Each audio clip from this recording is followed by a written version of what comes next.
জীবন কেবল সুখেরই নয়, দুঃখের প্রবাহ তাতে আছে। 18 বছর বয়স এমন একটা সময় প্রত্যেকটা মধ্যবিত্ত ছেলের জীবনে আসে। একটা মধ্যবিত্ত ঘরের ছেলের বয়স যখন 18তে পড়ে, তখন সে শুধু একটা সুন্দর ভবিষ্যৎ গড়ার জন্য লড়ে।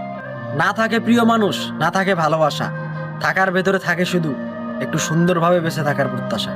একটা বেকার ছেলে 18তে কেবল একটা ভালো দিনের অপেক্ষায় ছুটে। তাই এখন সূর্য ওঠার আগে সে ওঠে।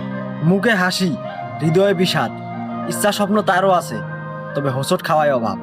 বাবাদের 5 টাকা বাঁচানোর গল্প সকলেই জানে, তারা মহান, ছোট করে বলছি না।